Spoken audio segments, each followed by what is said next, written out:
Well, imagine driving down the street, seeing that car next to you driving itself. Autonomous vehicles, you and I call them driverless cars, are expected to be the next big thing.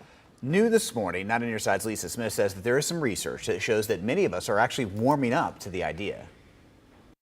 Look, Mom, no hands. Are you ready for autonomous vehicles to hit the road? As more Americans get information and education about autonomous and self-driving cars, they're getting more comfortable with it. According to a study out today from AAA, 63% of people are afraid to ride in a self-driving car. That's actually down from 78% last year. With more education to consumers about autonomous vehicles, about the development of them, about what they mean for our everyday lives, that will help start to calm some of the fears.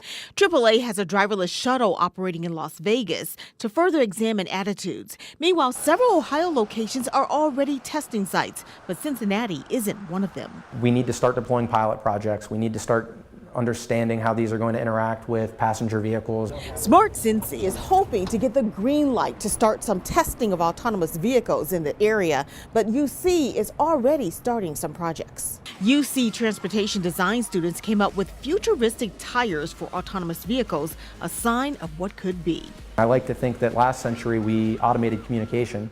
This century we'll automate transportation, and that will be our paradigm shift. Lisa Smith, 9 on Your Side.